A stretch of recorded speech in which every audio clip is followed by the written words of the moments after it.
Welcome to the Great American Collectibles Show. Heard Wednesdays at 6 p.m. Eastern on PSAcard.com and the PSA Facebook page. The Great American Collectibles Show is brought to you by PSA and the National Sports Collectors Convention. Tonight's headlines are brought to you by Sports Collectors Daily. For all of your hobby news, features, and more, visit sportscollectorsdaily.com. And now, your hosts, Tom Zappola and Rico Petroselli.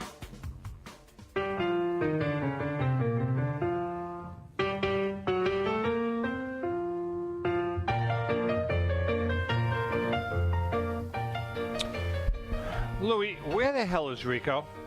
I have no idea. You don't? No. Why do you keep turning off your camera? I know. I'm sorry. So I know. Is he hunting crocodiles? Is he playing golf? Is he at the fantasy camp? What's going on? Here's the deal with Rico. Rico lives in a fantasy world. He's at fantasy camp for the Red Sox. They're paying him good money. He and Elsie are staying at the Crowne Plaza. Life is good. So what does he do? He screws me and says, I can't come in this week. So what I did instead is I was driving down North Lake Boulevard in North Palm. There was a homeless guy sitting at the corner. And I kind of pulled over and I said, what's your name? He says, my name is Staten Island Joe Marino. So I said, Staten Island Joe, what are you doing tonight? He says, nothing. I said, you need a couple of bucks? He says, yeah. I says, how about doing a show with me? So I brought him in. And don't forget the free hot meal. The what? The free hot meal. Is he making Rico money? No, Okay. no. What I did was I gave him a couple of signed books. I made him a martini and some cheese and crackers. Does that work? Sure. You made it yourself? Yeah, absolutely. Okay. What the hell's wrong with that? Get the cheese and crackers from a gas station down, No, down on Blue Heron Drive or something? Ellen bought him at Publix. Oh, see? Yeah, you won't go to Publix because you're smart. Exactly. No, actually, all kidding aside, Staten Island Joe, a longtime collector, great guy, good friend.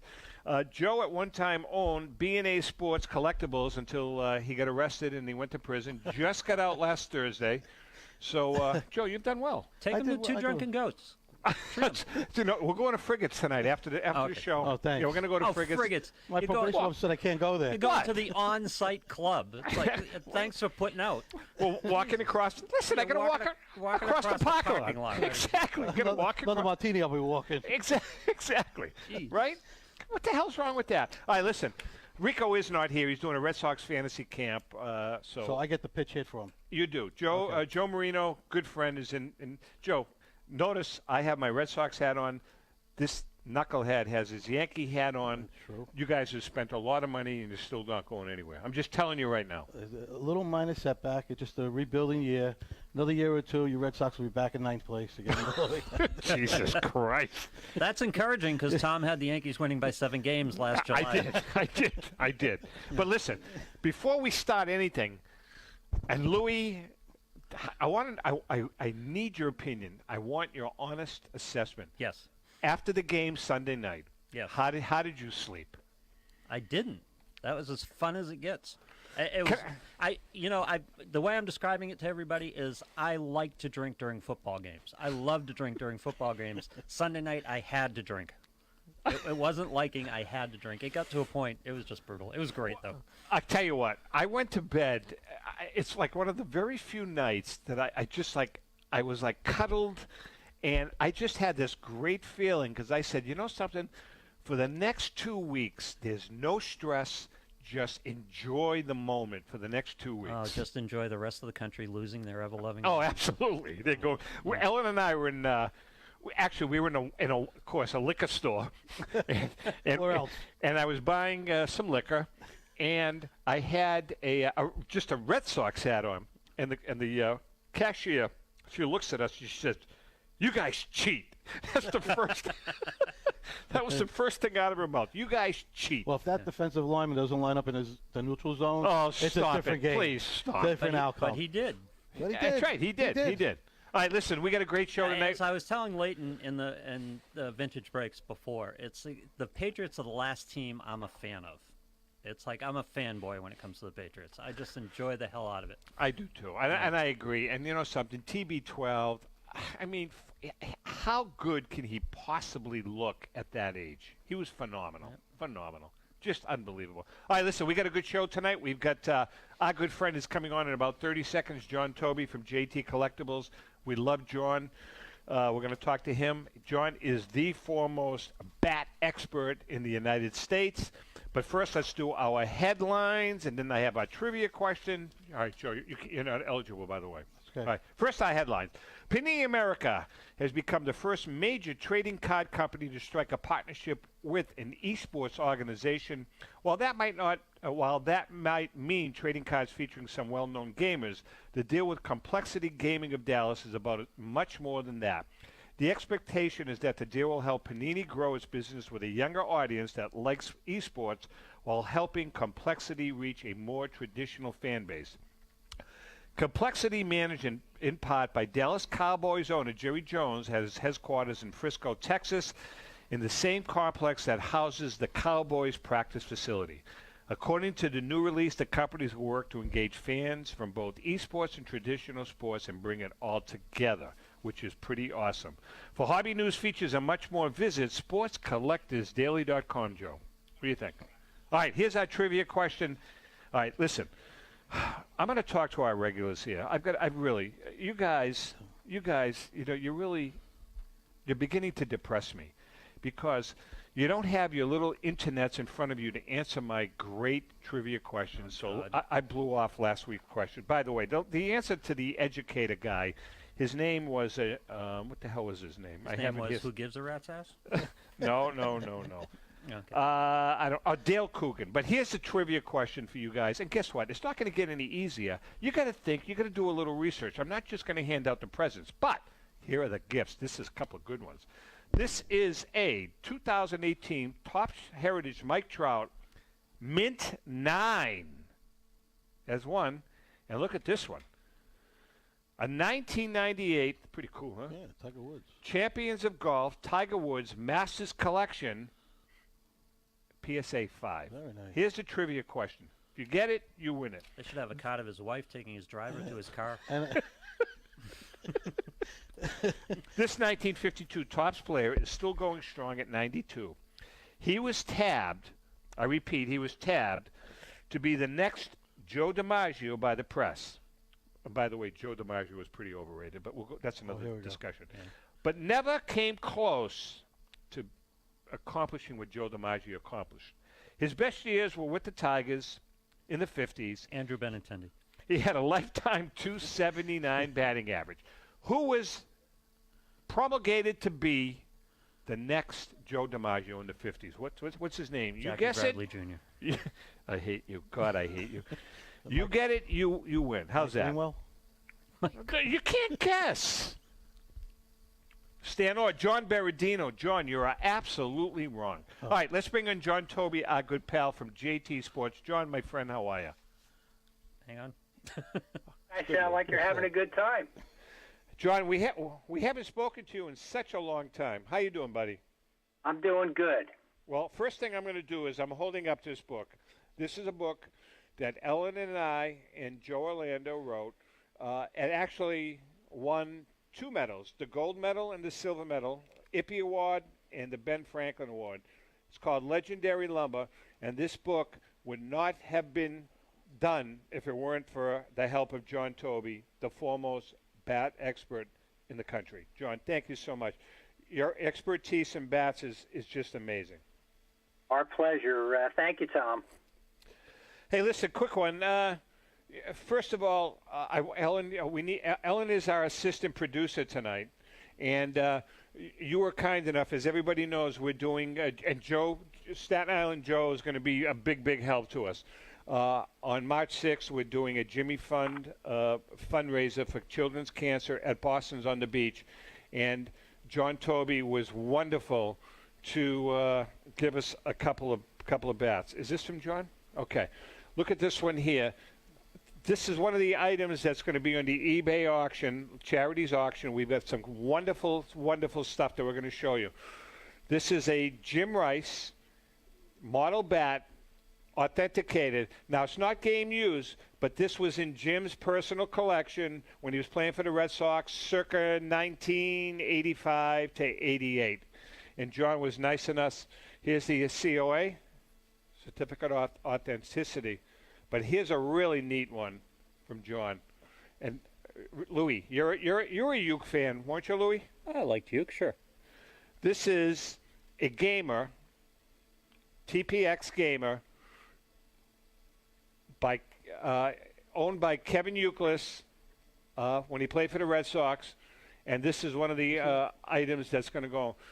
The pine tar's too far up. The pine tar. Oh, see, already he's starting. The pine tar's too far up. Come on, you're killing me. But anyways, here's the letter of authenticity from John. John, thank you so much. That is so wonderful. My pleasure. My pleasure. Well, see, I gave them to you, Tom, because nobody I know would buy Red Sox bats. Oh, Jesus. Another one. Another one. So I have them laying around here, so I thought I'd give them to you. By the way, Larry Gitlin, Colorito's wrong. Jim Gazernial is wrong. Gazernial's wrong. Roy Smalley is wrong. You guys are all losers. Continue. John, let me ask you a question. What's the most valuable bat that exists today? That exists today? Today that you know of? Well, I think, all consideration, it still has to be the opening day home run bat in Yankee Stadium of Babe Ruth's. He hit third inning on April 18th, 1923, when they opened up the old stadium. He hit the first home run in the ballpark. And that bat was presented to an individual on the West Coast who was one of the top batsmen in the independent leagues. It's autographed by him, just a beautiful bat. Wow. And that sold, about 12 years ago now for just over $1 million, $1.1 million. Wow. All right, so let me ask you this question, John. I've always loved. I'm a big Joe Jackson fan. Yep. That bat is worth more than Black Betsy. Yeah. I'm going by prior sales. I mean, the original Black Betsy of Joe's went for just under $1 million, about $950,000. Wow. And that was sold by Heritage Auctions several years ago. Wow. Interesting. Yeah. Mm-hmm. And let me ask you Those a question. two bats, they're right at the top right now. The Joe Jackson's isn't signed, right? No. He was illiterate. That's not. It's all X's. All X's. That's right. He was. He couldn't read or write. That's a good right. point. Yeah, right. So what about? Okay, you get a question? Today's gamers, how come their bats are so expensive? That's a great question. I look online and we look at like bats by Mookie Betts, Mike Trout, Aaron Judge. Why are those bats going for 10, 15, 20,000 bucks, Joe? I mean, John. Well, I've been doing this a long time, and that's one of the things that I scratch my head about too. You can buy, great Hall of Famers, Frank Robinson, Brooks Robinson. Even when you get into players like Willie Mays and Hank Aaron, some of these bats today are eclipsing the values of theirs. And I think what a lot of it has to do, with baseball cards, with rookie cards, and the investment potential that people see. As soon as Mookie Betts right now, I don't even want to tell you. Today I spent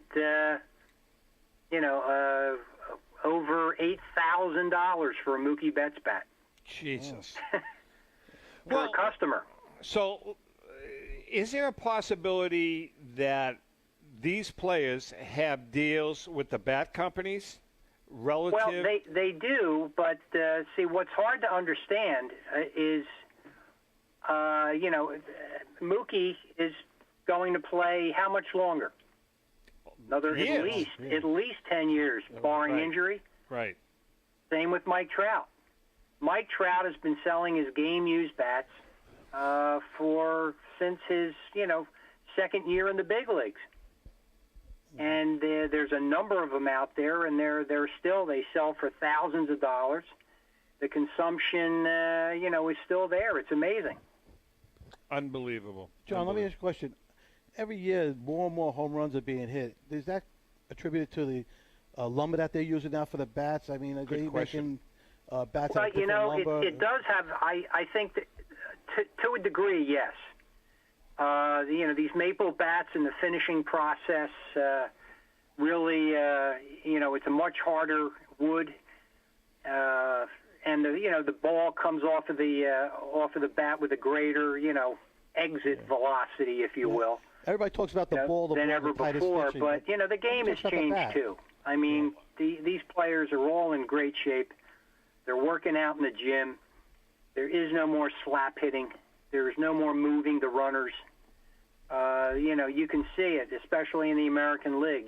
From 1 to 9, these guys come up and they're swinging for the fences. Louis, do you think, haven't you mentioned in the past that you think the ball's a little more juiced? No, you've mentioned it in the past. Oh, I have? You realize home runs are down last year by about 600. I did not. Yeah. I did not. The Yankees didn't contribute to that. No, it's the cat and mouse game. It's the evolution of the sport. Right. There was this velocity wave that came into the majors, and batters responded with a different approach. They're dropping their hands and hitting from behind the ball. And and for 4 or 5 years, home runs just escalated. There was more lift. Last year we saw that wave of velocity has kind of curved down a little bit, and we're back to speed and location, not fully speed and location, change of speeds, things like that. They're pitching up in the zone because batters are covering the bottom of the zone better because they're dropping their hands, and it's just a game. It's a game of adjustments. All right, so I'm going to ask you this question, Lou and John. I'm going to ask Lou first. Babe Ruth, playing in 2019, would he hit a lot of home runs? I'm not going to ask you how many, but would he hit a lot of home runs? Is he in your playing opinion? at that cheating ballpark in the Bronx? Oh, that hurts. Good point. Careful, Lou. Yes, he hit some home runs. He would. John? Would he hit some? He would hit some. Let's put it this: would he hit as many home runs as he hit when he played in the 20s and 30s? 60 plus? No. Look, John? I'm a diehard Yankee fan, and I'll tell you, he would hit more. I'm with you, John. He would hit more. Wow. How many pitchers do you think were throwing 100 miles an hour in 1927? I know Walter Johnson was. No, he wasn't. No, a handful, just a handful. All right, last year in the minors, and this is a down year, last year in the minors, 63 pitchers hit 100 miles an hour. And by the way, for our leagues. listeners and viewers, Lou is spewing this stuff, but I got to tell you, he really knows what he's talking about because Lou is one of the foremost, probably in the top 5. No, That's what it says on my card, foremost. Fantasy, baseball, gurus, geeks, whatever he does all this research and gets paid to let people know this stuff. Is Babe Ruth walking out of the cornfield with his heavy bat and a hot dog in one hand and trying to hit in the majors, or hit a cigar? Because look, the pitch selection. There was only how many pitches were there in the 20s? No splitters. No minor league, no minority pitchers, no relief specialists. Set up men, nothing. Yeah. Exactly. Different game. Yeah. Just like you said, adjustment. Yep. Yeah. John, I got a question for you. Do you think in our lifetime or ever we'll ever see aluminum bats in Major League Baseball? Oh. Never. No. Never. Well, somebody will die. First of all, the Players Union, I don't think would allow it because of the safety of the pitchers. Yeah.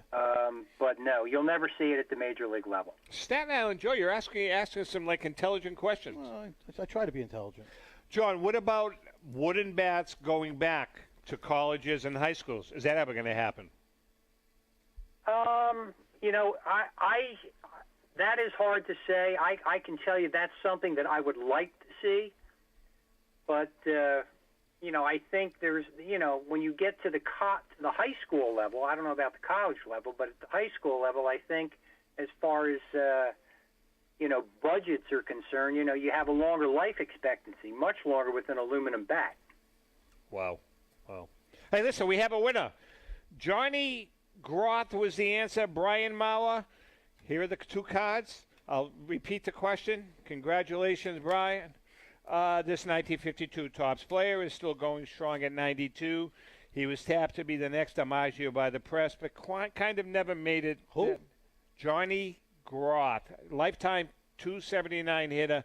Congratulations to Brian Mauer, who happens to be Joe Mauer's younger brother. No, I'm only kidding. Brian, text us your address, and we'll get these cards in the mail.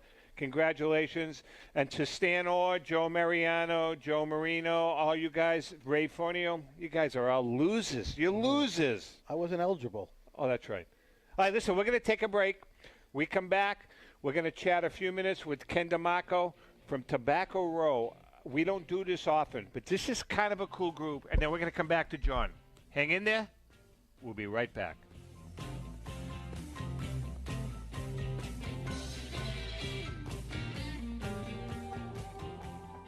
My name is Davis. On March 6th, the Great American Collectibles Show will be broadcasting a special 2-hour fundraiser from Boston's On the Beach in Delray, Florida to raise money for the Jimmy Fund and to help stamp out cancer in kids. Please make a pledge to help us win the fight.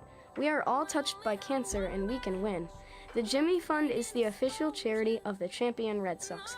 By supporting the fundraiser, we can all be champs. Stay tuned for more details, but please reserve the date. Thank you. Hi, this is Rico Petroselli. Like my friend Davis says, let's stamp out kids' cancer. You can make your donation right now by going to TomZappalaMedia.com. That's Tom Zappala, Z-A-P-P-A-L-A, TomZappalaMedia.com. Please support us. My power's turned up. Starting right now. I'll be strong. I'll burn my lights on.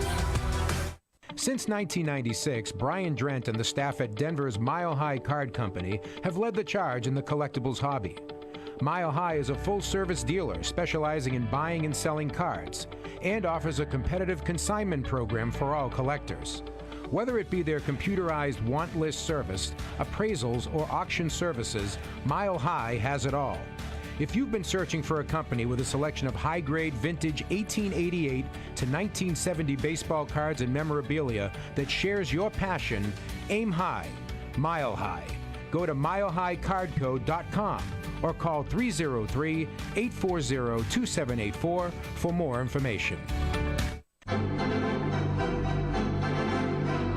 How would you like to own the bat that was used by your favorite player when he hit that towering home run or game-winning base hit? Well, look no further than JT Sports, specializing in the sale and authentication of professional game-used bats. As the official authenticators of professional model game-used bats for PSA DNA, JT Sports will guarantee the authenticity of any bat purchased from them. JT Sports also buys and sells game-worn uniforms, gloves, and baseball equipment. The unique quality of the collectible is what JT Sports is all about.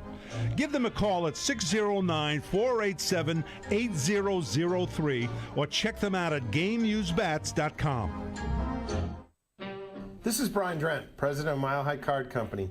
Is your sports card and memorabilia collection properly insured? For easily replaced personal property, homeowners insurance is all most people need.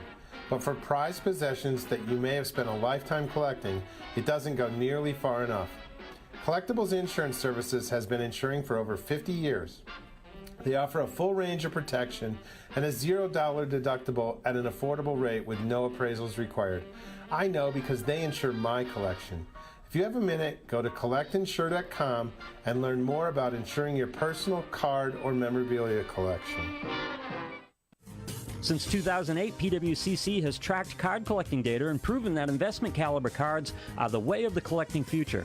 If you click on pwccmarketplace.com, you'll have all the information needed to make wise decisions. PWCC's comprehensive tracking and sales metrics demonstrate that trading cards have outperformed the S&P 500 by more than 200% with a return on investment of 153%. PWCC believes that trust is the bedrock of the trading card marketplace, and they will handle every trade with the highest level of integrity and care. Create an account to join their mailing list and gain full access to PWCC's suite of investor tools, including the PWCC indices and auction history sales database. It's all about the analytics, and you'll have them at your fingertips. Learn more by going to their new website, pwccmarketplace.com. Whether you are buying or selling, you'll now have all the tools that you'll need to make that educated decision. That's pwccmarketplace.com, providing analytics that investors can depend on.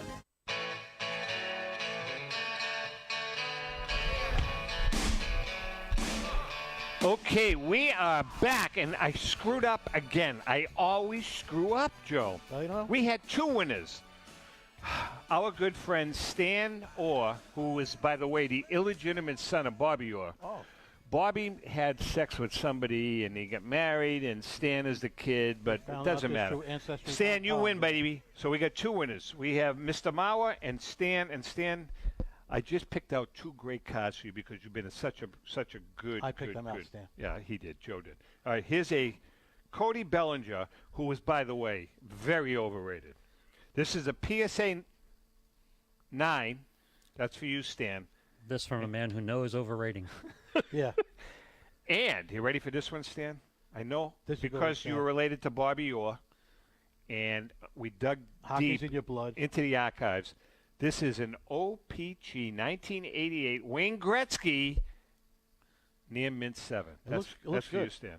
All right, so we're going to send them out. Stan, you know I always lose your address. Text me your address. Mr. Mauer, text me your address. You guys win.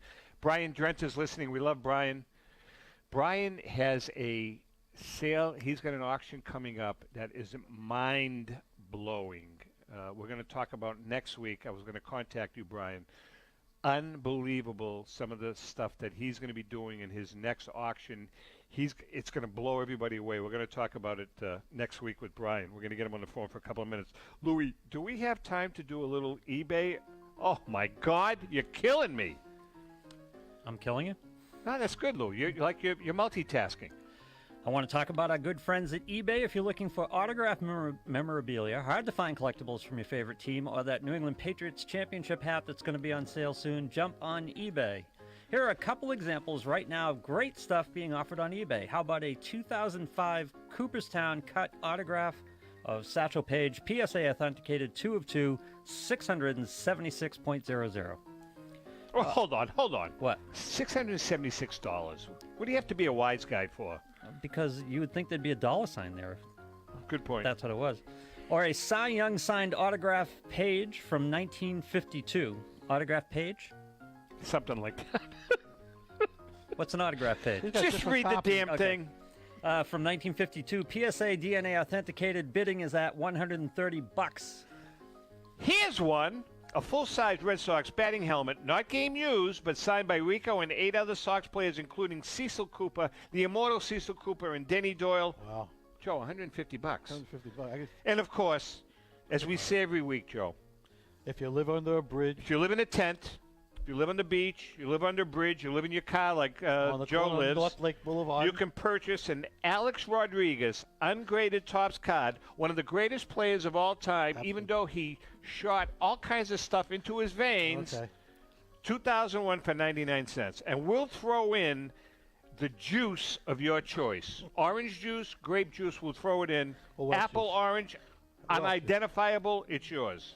What flavor was David Ortiz's juice? Well, Keep reading, Lou, please. Okay. eBay has 162 million users and 250,000 people per day go to the site. Remember, if you want the very best in sports collectibles, you can find it on eBay. All right. Before we bring John Taube back, you know, we don't do this. Actually, we've never done this. But there's a group, Joe, on Facebook that I kind of got hooked on. And I think it has to do a lot with the book that we wrote, Ellen and I, the T206 book. But a couple of people recommended it. And, you know, there are a lot of groups out there. But this group, they're pretty solid. They know their stuff. There's not a lot of members, but they know their stuff. These guys are all experts. There's like 400 or 500 members. They're all experts, and that's why I wanted to bring them on. On the phone with us right now is one of the administrators of a great group site, Tobacco Row, Kenny DeMarco. Ken, how are you? Good. How are you this evening? Ken, don't be so excited that you're on the radio with us. It's one of them days. Oh, is that what it kids, is? You know? Listen, as I said, we don't typically highlight Facebook groups, but Tobacco Row is a bit different. You guys all seem to be extremely knowledgeable when it comes to the real vintage card. How did you guys get started? How did the group get started? So, yeah, the group actually was my idea from the get-go. I basically needed a group to go to that just focused on the pre-war cards, tobacco, the Gowdy stuff, the 1888 Ginters, all those types of cards. There's so many different groups, but nothing was specific to that era. I wanted to learn a lot more while I was collecting myself, and I started with a small group of guys who are now my admins in the group. There's 5 of us, great group of guys. It's basically a vouch system to get in. The group is secret, so nobody can find it. We basically trust all of our members to do the right thing. So far, we're almost 2 years strong, and it's just a great group of guys who literally will do anything for anybody. And I feel proud. I wish I could market it better, but it's secret, so it's hard to do. But I really feel proud of the group. It's a great group. Well, the thing that I'm really impressed with, and Ellen, my wife, she knows as much about T206s as anybody in the country. I'm using the T206 collection as an example. The thing that impresses me is that you guys all help each other. You support each other. Somebody today I was looking just picked up a Cobb redback PSA 1. Very excited about it. Everybody supports them. That's the stuff that I love. Yeah, it's actually a great time that I'm on air with you guys. So a couple weeks ago, we added a guy to the group who has some special needs. So it's whatever. So he's a little younger. He's been reaching out. He's like, does anybody have any cheap T206 cards to buy? You know, and we all just saw his post, and we were like, we should do something for this guy because, you know, he doesn't really have anything in his collection. So there was a group of us, at least 20 of us, who all chipped in some funds. That's nice. And we basically bought a bunch of beaters or commons. That's great. And shipped them out to him. And he's been getting them slowly all week. And he put something on the page just thanking us. And to me, that's awesome. If we created another love and passion for this hobby by doing that, and it's going to reach other people in his family and his neighborhood, it's worth it. It's a lot of people need to know about this set. It's one of the first collected baseball sets. It's highly sought after. It's just a phenomenal thing. And I'm, once again, very proud of my guys. It's awesome. Well, I got to tell you something. We're getting some comments from viewers. One guy says here, Joe says, Ken, you should be proud. Had the opportunity to meet Troy and Kyle and Dimitri at this year's National. Everyone was very nice, very knowledgeable. Good stuff. Good stuff, Joe. You should be very proud that you're doing something that nice. That's a great thing. But, Ken, let me ask you a question. Is there any particular series that you guys focus on? Do you focus on a T205, 206, Gold Borders, Gowdy? What do you guys mainly focus on? So the group it's called Tobacco Row, and it's just like a pun on the era. Cards came in cigarette packs and cigars and whatnot. So the group, it kind of is just T206s. It's not supposed to be. It's a pre-war group, pre-World War I. And, like, don't get me wrong, there's a lot of guys who know a lot about T206s, but we have a select few. If you ask a question about T205s, about strip cards, about the 1888 Ginters, everything, somebody knows something about everything. And it's not even just exclusive to sports. There's, like the cinema cards back in the day, those awesome fish cards that came out of the cigarette packs, all of that stuff. There is somebody on that page who knows a lot about it. And you can learn, and I have learned so much personally that I did not know about just from reading everything everybody has to write. Ken, if I wanted to join your group, how does one go about joining? I was gonna follow up. Is that a possibility? I know you're a secret group, so do you have to what do you have to go through, or can anybody join? I mean, yeah, it's kind of a weird thing we're in the process of discovering right now. So I wanted to make business cards and hand them out at like the local card shows. And after we thought about it, we're like, wait, how can we hand out business cards to something that you can't find in the first place? Right. So I actually wanted to write on the back of the card, like, ask around. Honestly, the best way to do it is to go on one of the baseball groups on Facebook that have tens of thousands of members and just say, hey, I'm looking for a specific tobacco pre-war card group. Can anybody refer me? And one of our guys will see you. And we can add you as a friend. Yeah. And then once we add you as a friend, we can add you to the group. So, let me, I'm going to throw out a piece of advice for, we have right now, between radio and Facebook, we've got about 40 or 45,000 viewers and listeners. If you're not an expert, but if don't know your stuff, this may not be the group for you. You really, you should know your stuff. These guys give great advice, but they really know this stuff. Let's put it that way. So, yeah, let me chime in with that. So, yes, it's we do know our stuff, but we do encourage you that if you want to know more, even just about a specific type of card from that era, you can join the group. We just suggest that, don't go in there and price gouge because nobody's going to buy any of your stuff. We know what everything is worth. We're not in it necessarily. Like, some of us are flippers. Some of us just collect. Some of us just buy. Like, we know what we're doing. If you're going to go in there and try to sell a $20 card for $150, it's never going to sell, and we're probably going to get rid of you. We all trust each other. Yep. It's the honor system, and that's why our group is so secret and so small. The smaller we keep it, we don't have to worry about things like that. I'll tell you the other thing I like before we let you go is, I call it the 80-20 rule. 80% of the population, the collective population, they have a fixed budget, as Correct. opposed to the 20% that have disposable income. But I see a lot of beaters, a lot of conversation about beaters, PSA 1s, 2s. That is like the crux of what most of the collectors thrive on, and you guys are real good with that stuff. You talk about it, you encourage each other. You buy a PSA Ty Cobb 1, and it's great news. That's the stuff we like. Yep, you got to encourage. It's not about the card. It's about the history and just everything, the semblance of the card. Like, these cards are beautiful. Everything made back then was, I feel like, better than what they make now. Like, the way a collector who wants to get into collecting these types of cards needs to think is, even if you get a PSA Authentic, which is below a 1, or you get a 1, hold on to it. If you want to upgrade it, when you find the one you want, when you find a PSA 2 or a 3, you buy that one, you sell the 1, and then you made the difference, and you just bought a PSA 2 for half the price. Good point. Good point. Just take your time, collect when you want, don't go broke, take care of you first. It's a great hobby. His name is Ken DeMarco. The name of the group is Tobacco Row.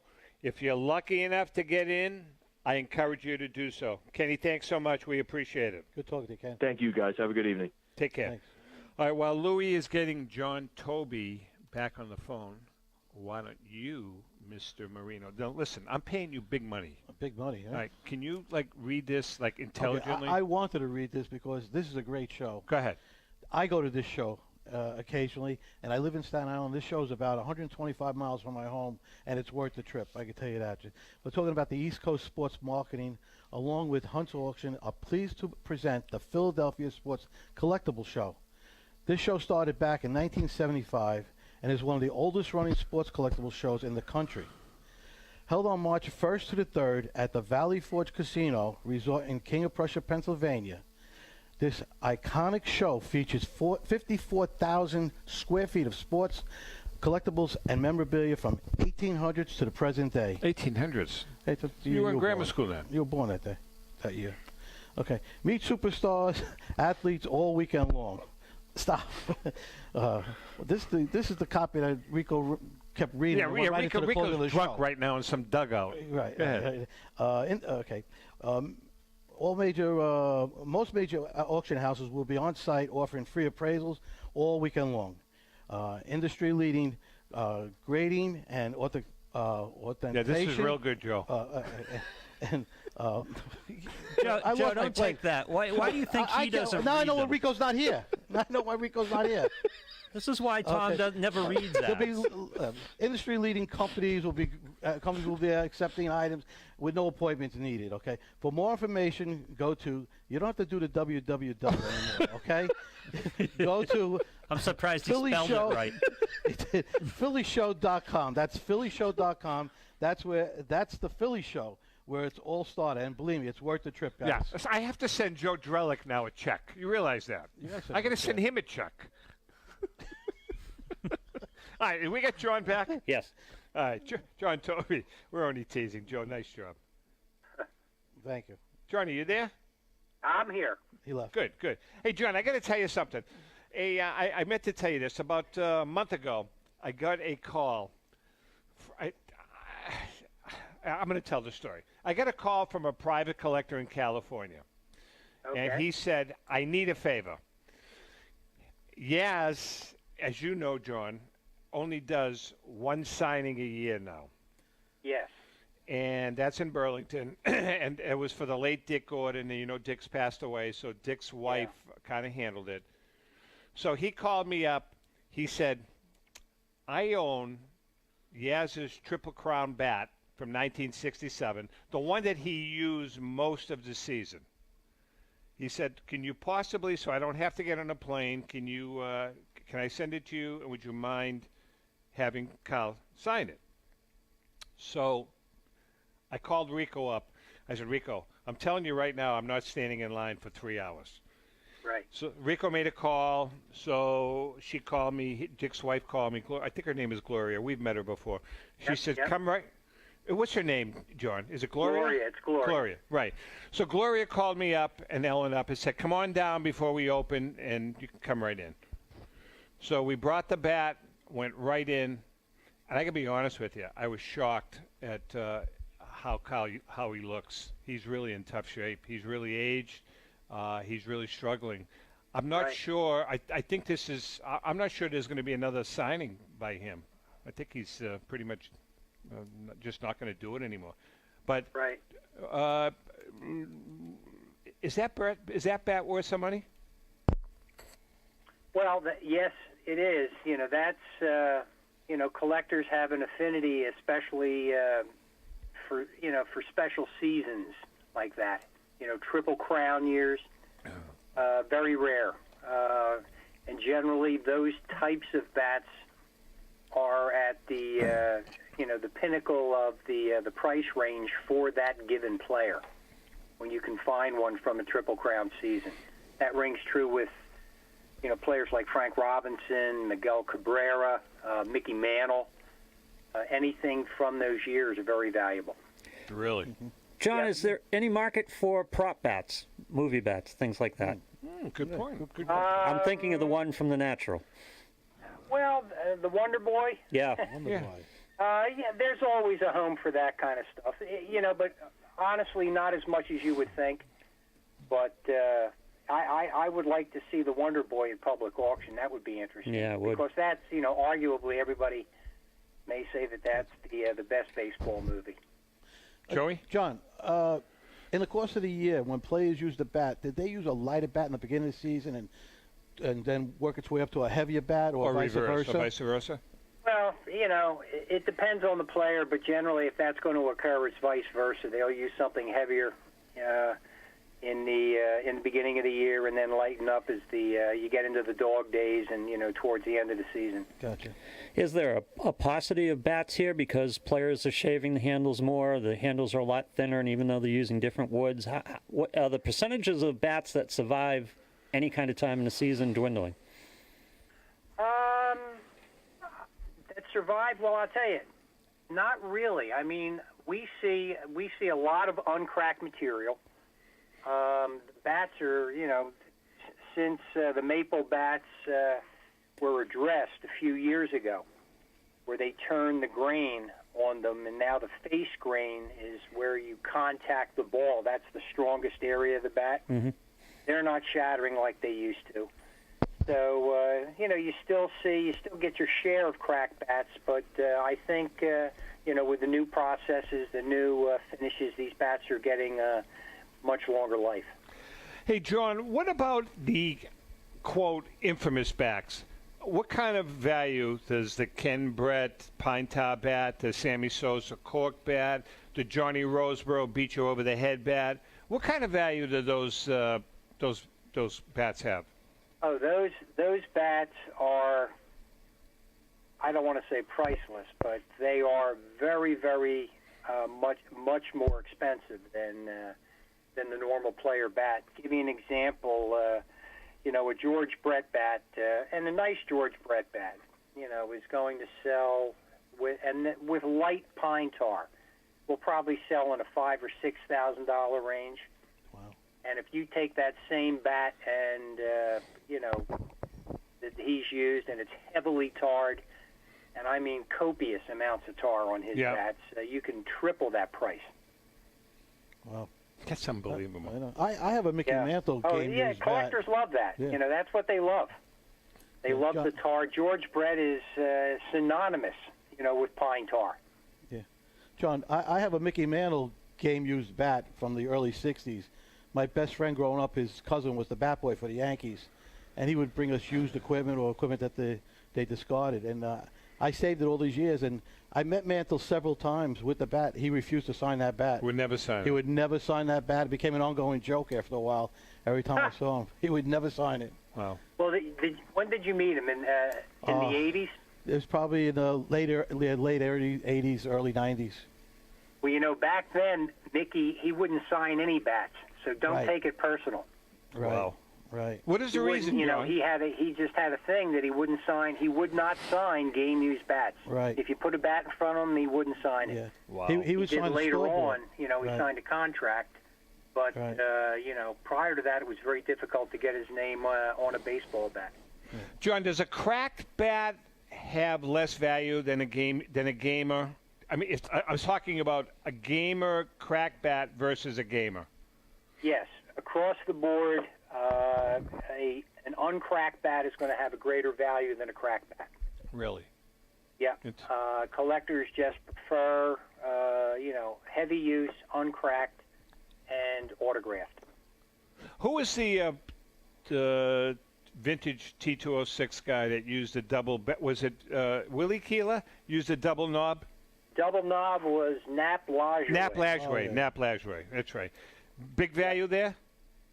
Yeah, you know, a genuine Lajoie bat, very, very, very rare. And if you get one with a double knob, you're talking six figures. Really? Wow. What about? I have stuff that I bought 25 years ago, not game used. They're store model, but from the turn of the century, 1905, Frank Home Run Baker, Hal Chase, guys like that. Are those model bats have any value? Well, if they're nice representations of the player model, and they have the same length and the same weight dimension, and they are retail bats, you'll still be able to get several $100s for them. Okay. I know that bats like that of players like Gehrig and Ruth, may get in some cases $1,500 to $2,000. Wow. Really? Yeah. His name is John Taube. The name of the company is JT Sports. John, what is your website address? GameUsedBats.com. John, we love you, man. You have been so good to us. We love working with you. Rico said to say hi. And for our viewers and listeners, Rico's at a fantasy camp. Rico's whole life is a fantasy, but he's at a fantasy camp tonight. Thank you so much, John. We love you. We'll do. John Taube from JT Sports. We're going to take a quick break. When we come back, buckle in. I repeat, buckle in, because Josh Evans is coming on. We'll be right back.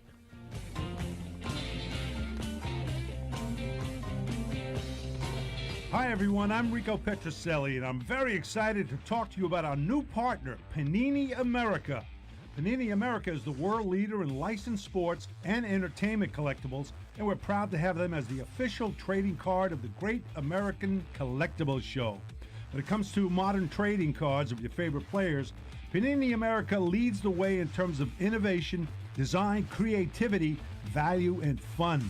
From landmark brands such as Donruss, Prism, and Contenders to high-end juggernauts like Flawless, National Treasures, and Immaculate, Panini America delivers the hottest trading cards of the biggest names in the NBA, NFL, MLB, PA, NASCAR, soccer, and college. When you want to collect the best, collect Panini America. Ask for it at your local hobby shop or at mass retailers like Target and Walmart. And you can always find Panini America online at icollectpanini.com. Panini America. Who do you collect? Mint State is a PSA authorized dealer specializing in high-grade vintage sports and non-sport cards.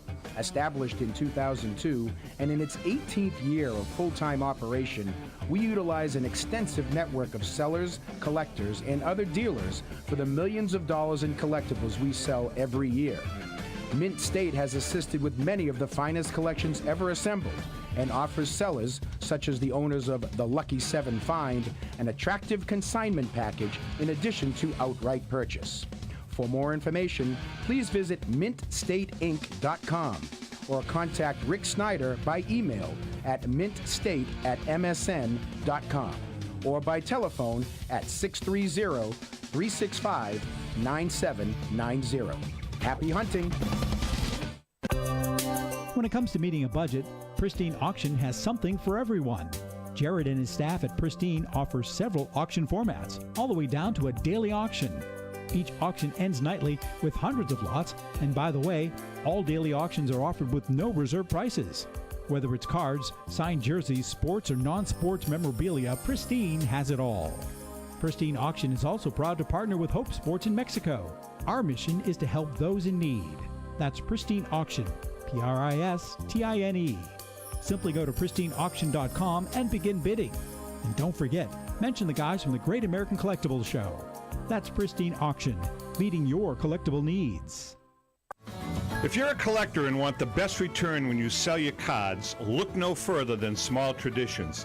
As a matter of fact, select up to 100 of your best raw cards for submission to PSA, and they will pay you for all the expensive shipping, insurance, and even the grading fees all up front. Their expert staff will screen and prepare your cards for grading and will auction your graded cards at a 0% seller's rate, subtracting only your grading fees after your successful sales. Grading may be foreign or intimidating for some, but at Small Traditions, they do the legwork. Contact the good folks at smalltraditions.com or call them at 303-832-1975. If you're looking to maximize the value of your collection, remember, Small Traditions equals big results. Okay, we are back, and on the phone with us right now is the innumerable, whatever. Hi, Josh. What's up, Tom? Oh, that's it? What do you mean? What do you want me to do? Well, usually you break into song and dance, something like that. Well, actually, there's a lot going on right now. The biggest thing is, this is our auction now. We're going to talk about that. We only do, 3 sales a year, so, that's my every waking moment is involved with that, and this is a pretty amazing catalog. Well, let me tell you something. You know what I noticed? Boxing, a lot of boxing stuff. Talk to me. Yeah, the thing that's great about this sale is the boxing cards in the sale are the finest sets of boxing cards actually, in the entire world. All the major tobacco sets are here, and they all came from one guy, a guy up in Buffalo, who's a really serious collector who basically bought the best of the best, and for years and years and years went around, just handpicking this collection. And it's in the sale, and it's amazing because the value of boxing cards when you compare them to baseball or football is nothing. But I think that's going to change. I think that this stuff is extremely undervalued, and I think in the long term, this is a really, really good investment if you win any of these sets. Well, it's interesting. When you're here joining us, and we are so thrilled that you're coming down for the Jimmy Fund, our dear friend, who I really want you to meet because you guys will hit it off, former undisputed welterweight champ of the world, Tony DeMarco, whose 2 fights with Carmen Basilio were voted 2 of the 10 greatest fights of all time. He'll be with us, hanging out with us that night, signing autographs and helping us to raise some money. And I know you like boxing, so we're going to do that. Now, is there going to be any violence there? Is it going to be looking to hurt me? Well, to take me down? Is there any problem there? Here's the deal that I'll probably, we can talk about it now. We have a steel cage set up, and you and Tony, it's going to be a steel cage match, and it's a little different because someone has to come out alive and someone not make it. So whatever happens. 2 men enter, 1 man leave. It's one of those deals. Correct. Tony only fights now if someone doesn't pick up the check for dinner. That's the only reason he throws fists now. Hey, Well, I'll listen, be the other- fasting, so that's going to be easy to deal with. Josh, the other thing I kind of noticed, and I love you. You have been so good to us, and we really do. You got a lot of Pittsburgh Steelers stuff in there. How come there's no Patriots stuff? Well, it's because nobody wants to sell me the Patriot stuff because Tom Brady is definitely going to win another Super Bowl, I think. And it's incredible, the price of Patriot stuff. Is it really? Especially those Brady rookie cards, that signature series. That's absolutely incredible. I mean, that's a $500,000 card for a guy that's still playing. That's just the craziest thing in the world. Off the chart. And Imagine also, if they didn't hate him so much. I don't know why people are so anti-Brady. I mean, I'm a Giants fan. Actually, that's actually good because we're the only guys that ever beat them. Right. But oh, Jesus, another one. Oh, it's true, unfortunately. yeah, well, somebody's got to do it. But I have such respect for him, and there's a whole Boston, New York thing going for me as a sports fan, but. I love the Red Sox. I'm a Yankee fan, but I love the Red Sox. I like that level of competition. There would never be a Muhammad Ali if there was no Joe Frazier. You got to have that. It's like almost like racehorses. You got to have the second greatest horse has to run against the first to make him really that great. Hey, one of the other things that I want to show our viewers right now on camera is just to tell you what kind of a guy Josh Leland and the people at Leland's are great. As everybody knows, we're doing a Jimmy Fund fundraiser for children's cancer at Boston's on the Beach on March 6th. We've got some wonderful, wonderful memorabilia that a lot of our sponsors have donated. We're going to have a live eBay auction. This is my favorite piece. This was donated by Josh Evans, and this, I'm going to just hold up part of it. All it looks like on camera is a case. See, it's a case. But this was, and for those of you that don't know, can I have the author? Yeah. For those of you that don't know it, Ted Williams is in 2 Hall of Fames. He's in the Baseball Hall of Fame and the Fishing Hall of Fame. This is one of Ted Williams' personal fishing rods. Here's the letter of authenticity donated by Leland's. This is a really neat piece. This is a fishing rod that belonged to Ted Williams. Yeah, it actually was in the Hitters Hall of Fame, which is Ted Williams' museum, and it came right from those guys. We actually got it from one of the executives, and I just thought it would be great for the auction. It's awesome. It's a great cause, and I'm going to really enjoy being there. Anyone, knows how important Jimmy Fund is, and anything for kids is such a major important thing. And here's the other thing. This is a famous Boston cartoonist, Phil Bissell. That's right. This is a print of Rico, and it says something like Rico washout, Smith washout, and that's because Rico was out for an injury, and the Red Sox got into a losing streak. And Rico signed this after Josh sent it. And it says here, yeah, I was out that day because it rained. But in reality, he was out because he was hurt. But that's a great piece, too. So that's going to go into eBay auction also. Yeah, hey, Josh. Rico is amazing. Just to be able to, talk and hang out with a guy like that is just it's such an honor. Yeah, we're going to have fun with you, man. We're going to have a blast. Are you staying 1 day, 2 days? How long are you staying for? Just overnight? I'm going to be living there from now on. The cold weather in New York is killing me. You can move in with Ellen and I. I'm only charging Rico and Elsie $89 a night. I think that's a fair price. That's a very good deal. That's what I thought. All right, listen, before we let you go, you're a pioneer in the hobby. Name one other pioneer in the collectibles hobby. Wow, that put me on the spot here. One pioneer. Well, the major guy is this guy Jefferson Burdick. He's the guy that he's the greatest collector who ever lived. Right. Okay. Good. Josh, we love you. And by the way, for our viewers and listeners, over the course of the next several months, Rico has, He's going to miss several shows. He's got some Red Sox stuff. He's got, he makes all this money on the side at JetBlue Park signing autographs and eats hot dogs and drinks beer. That's what he does. So Josh is going to be with Babe Ruth, and Josh is going to be sitting in several times. Joe will be back with us. That's it.